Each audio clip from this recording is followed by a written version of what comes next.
Hello friends, welcome back to my channel. मैं हूं हिमानी और मेरे चैनल पे आपका बहुत बहुत स्वागत है। फ्रेंड्स, आज नई वीडियो के साथ आई हूं और जिसका टॉपिक है important scales and scoring system. बहुत ही इम्पोर्टेंट जो है स्लाइड्स में आपके सामने रखूंगी आज। और यूजुअली हम लोग थोड़ा सा कंफ्यूज हो जाते हैं कभी कभी कि जो हमारे सामने स्केल्स आते हैं वो किसको स्कोर करने के लिए होते हैं।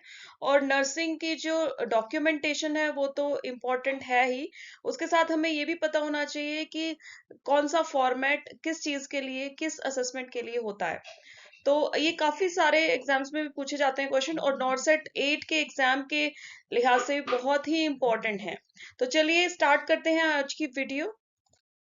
तो फ्रेंड्स, सबसे पहले स्टार्ट करते हैं ग्लासगो कोमा स्केल से।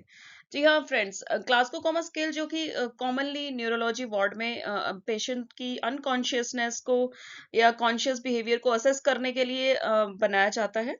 और ये मोस्टली हर एक हॉस्पिटल में फॉलो किया जाता है।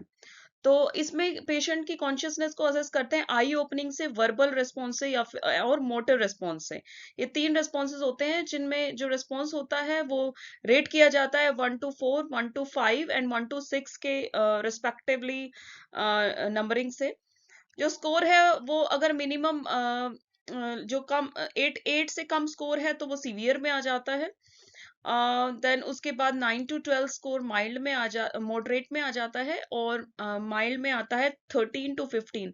तो जैसे जैसे स्कोर बढ़ता है पेशेंट की जो कॉन्शियसनेस है वो इम्प्रूव होती है। ये डेली बेसिस पे असेस किया जाता है। तो एम्स में मैं बता दूं, जो भी सीएनसी वार्ड में जो भी स्टाफ काम करते हैं वो ये डेली बेसिस पे असेस करते हैं। और जितने भी आईसीयूज हैं, एचडीयूज हैं, जो हाई डिपेंडेंसी यूनिट्स हैं, इवन वार्ड में जो भी वेंटिलेटर पे पेशेंट है, अनकॉन्शियस है, उनके लिए भी ये स्केल बहुत ही इंपॉर्टेंट है जिनको न्यूरोलॉजिकल कंडीशन है कोई भी। तो Glasgow coma scale is the first one, बहुत कॉमन है। और नॉर्सेट 8 के या कोई भी नर्सिंग एग्जाम में जो भी कॉम्पिटिटिव एग्जाम होता है उसके लिहाज से भी बहुत ही इंपॉर्टेंट स्केल है। नेक्स्ट चलते हैं जीसीएस प्यूपिल स्कोर। जीसीएस प्यूपिल स्कोर जो है जीसीएस पी के नाम से भी जाना जाता है। ये चार्ट हम जो है उस पे हम स्कोरिंग करते हैं पेशेंट की प्यूपिल रिस्पॉन्स को। तो इन continuation with GCS scoring which is for unconscious patients, ये जो स्कोरिंग है ये प्यूपिलरी रिस्पॉन्स की स्कोरिंग होती है, जिसको जीरो, जिसका मतलब है neither प्यूपिल is reactive towards light. और फिर स्कोर देते हैं 1, जिसमें एक प्यूपिल है reactive towards light, and both pupils if they are reactive towards light, then score दिया जाता है 2। तो लाइट की रिएक्टिविटी के हिसाब से प्यूपिल के रिस्पॉन्स को हम लोग स्कोरिंग करते हैं 0 to 2 की रेटिंग में। ये है जीसीएस का पी स्कोरिंग सिस्टम, जो in continuation with Glasgow coma scale आ जाता है। तो ये भी इंपॉर्टेंट स्केल है। नेक्स्ट चलते हैं 4 स्कोर के अंदर। जो 4 स्केल है वो भी न्यूरोलॉजिकल असेसमेंट के लिए जो है रेट किया जाता है। और इसमें पेशेंट अगर कोमेटोज है या फिर स्ट्यूपर है पेशेंट को, तो उस पेशेंट के लिए ये अच्छा स्कोरिंग रेटिंग स्केल है, जिसमें हम पेशेंट की डिफरेंट स्कोरिंग करते हैं। जैसे आई रेस्पॉन्स के अकॉर्डिंग स्कोरिंग करते हैं, then motor response, then brain stem reflexes and intubation. ये सारी स्कोरिंग होती है 0 to 4 के अंदर। तो 0 to 4 के अंदर ये स्कोरिंग करते हैं ईच कंपोनेंट में, और फाइनल स्कोर जो आता है, जो उन सबको ऐड ऑन करके हम नेट स्कोर निकालते हैं। और अगर पेशेंट डेली इंप्रूव कर रहा है तो स्कोरिंग धीरे धीरे धीरे इंप्रूव होती जाती है, यानी 0 से लेके वो बढ़ती जाती है स्कोरिंग। तो ये भी एक अच्छा स्केल है जो न्यूरोलॉजिकल पेशेंट के लिए यूज किया जाता है। ये सारे स्केल जो हैं एक दूसरे के, अगर किसी स्केल में कोई कमी होती है तो नेक्स्ट स्केल आ जाता है जो कि इन सबको, उन कमियों को दूर करके वो इम्प्रूव करता है पेशेंट की रेटिंग को। तो यही सिस्टम जो न्यूरोलॉजिकल पेशेंट के लिए है वो ये सारे स्केल्स फॉलो किए जाते हैं।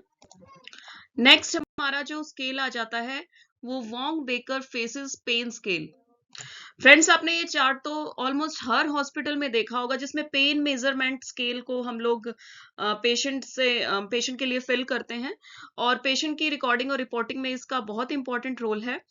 इसके अलावा सबसे पहले मैं ये बता दूं कि इसका जो नाम है वो अक्सर हम लोग स्किप कर जाते हैं या भूल जाते हैं, और जब भी एग्जाम में आता है तो वी जस्ट मतलब हमारे सामने वो स्केल आ जाता है लेकिन हम भूल जाते हैं कि नाम क्या है। तो नाम इसका वोंग बेकर फेसिस है पेन स्केल का, तो ये आपको बिल्कुल याद रखना है और ये इंडिया में हर हॉस्पिटल में फॉलो किया जाता है। तो इसमें क्या होता है ना, पेशेंट की रेटिंग होती है 0 to 10 के स्केल पे, जिसमें 0 is no pain and worst pain जो होता है इमेजिनेबल वो 10 के स्कोर में होता है। और इसमें जो है फेसेस बने हुए होते हैं, अकॉर्डिंगली आपको जो पेशेंट है उसको रेट करना होता है। तो अगर पेशेंट को 5 है तो मॉडरेट पेन में आएगा, 5 से ऊपर है यानी 5 to 10 है तो सीवियर पेन में आएगा, और 5 से नीचे है यानी 0 to 5 तक है तो वो माइल्ड पेन में आता है। तो ये वोंग बेकर्स जो है फेसेस हैं और ये पेन स्केल का चार्ट है। ये बहुत इंपॉर्टेंट है एग्जाम के लिहाज से, तो आपको बिल्कुल ये इसका नाम भी याद रखना है और इसको कैसे इंटरप्रेट करते हैं उसको भी आपको पता होना चाहिए। नेक्स्ट स्केल आता है, ये भी एक पेन स्केल है जो कि चिल्ड्रन के लिए यूज किया जाता है। इसमें इसको बोलते हैं FLACC यानी FLACC पेन स्केल, जिसमें होता है face, legs, activity, cry and कंसोलिडेबिलिटी।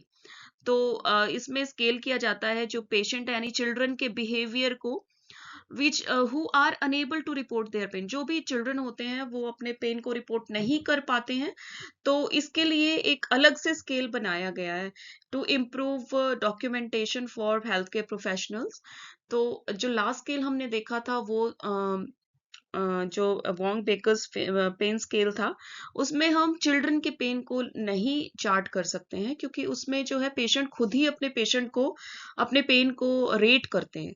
लेकिन ये वाला जो स्केल है इसमें चिल्ड्रन के पेन को असेस करने के लिए स्पेशली ये बनाया गया है। तो इसमें 0 to sorry first is face, तो फेस को 0 to 2 में हम लोग रेट करते हैं। ये हेल्थ केयर प्रोफेशनल को ही करना होता है रेट। जैसे अगर आपको कोई पेशेंट दिया जाता है तो आप अपने पेशेंट के लिए चार्ट को फिल करेंगे। तो इसमें फर्स्ट आ जाता है नो पर्टिकुलर एक्सप्रेशन और स्माइल, ये हमें ही असेस करना होता है और पेशेंट के लिए डॉक्यूमेंट करना होता है।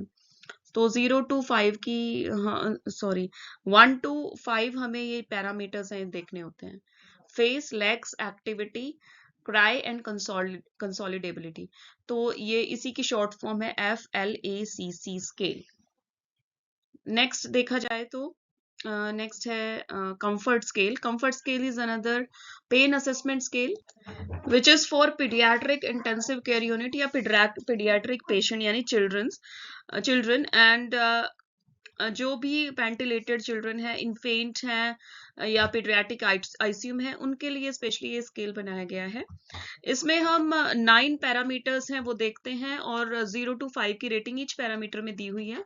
लास्ट में हम उनको स्कोरिंग करते हैं और हायर से लोअर में डिवाइड करते हैं। हायर से लोअर में हम पेन को रेट करते हैं।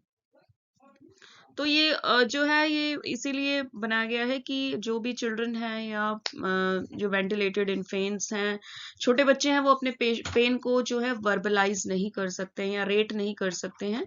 तो this is another scale to rate their pain and score that. तो फ्रेंड्स ये काफी कॉमन है।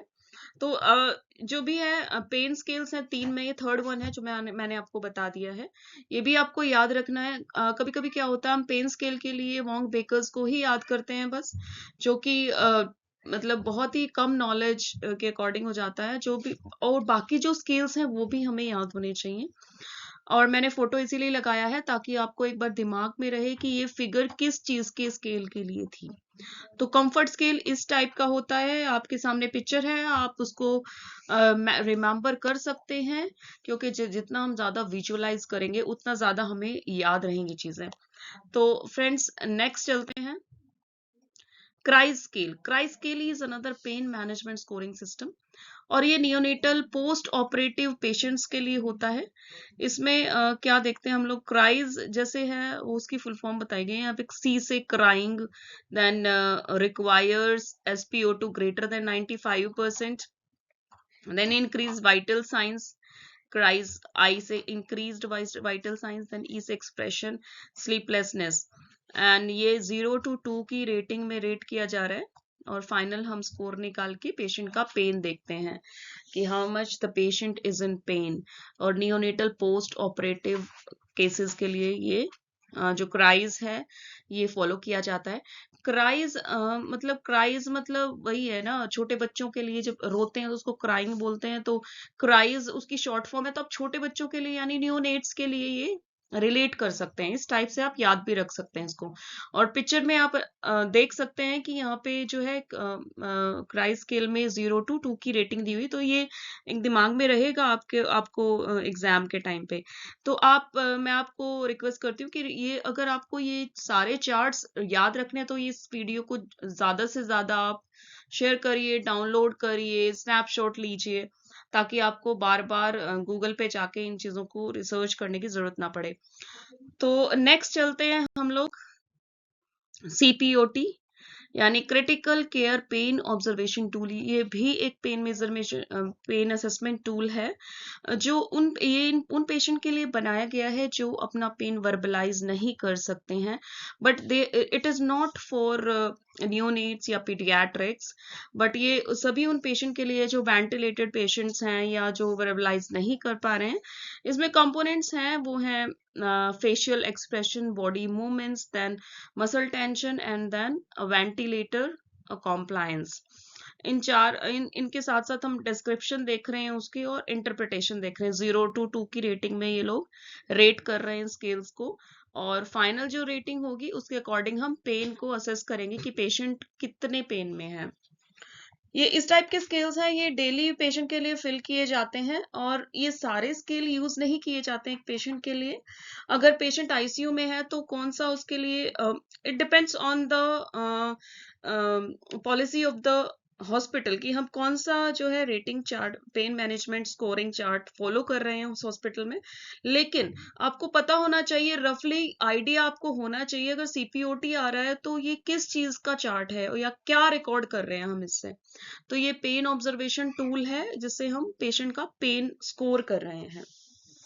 तो ये चार्ट आपको याद मतलब रफली आपको याद रखना चाहिए कि CPOT किससे रिलेट कर रहा है। नेक्स्ट है हमारा मैकगिल पेन क्वेश्चनेयर। ये भी एक पेन क्वेश्चनेयर है जो कि पेशेंट को फिल करना होता है। तो ये सारा डेटा है, ये पेशेंट का स्कोरिंग सिस्टम है, और इसमें एक क्वेश्चनेयर हम पेशेंट को देते हैं, वो फिल करके हमें हैंड ओवर करते हैं, और उससे हमें पता चल रहा है कि पेशेंट को कितना पेन है। तो ये अनदर क्वेश्चनेयर, ये क्वेश्चनेयर है, इसको हम स्कोरिंग सिस्टम नहीं बोलेंगे, पेशेंट के लिए क्वेश्चनेयर है, बट ये एक टूल है पेशेंट की पेन को असेस करने के लिए। तो फ्रेंड्स, आज हमने GCS के चार्ट देखे हैं, देन पेन टूल्स देखे हैं। अब मैं अपनी नेक्स्ट वीडियो में कुछ और भी बहुत इंपॉर्टेंट टूल्स लेकर आऊंगी जिसके नाम भी बहुत इंपॉर्टेंट है, वेरी फ्रीक्वेंटली हम हॉस्पिटल्स में यूज करते हैं और बहुत सारे एग्जाम में भी आते हैं। तो thank you for watching my video, please subscribe, like, share and comment. अगर आपको इसी तरह की वीडियोज देखनी है तो प्लीज कमेंट बॉक्स में कमेंट करके डालिए, और keep studying, keep watching my video. Thank you, bye bye.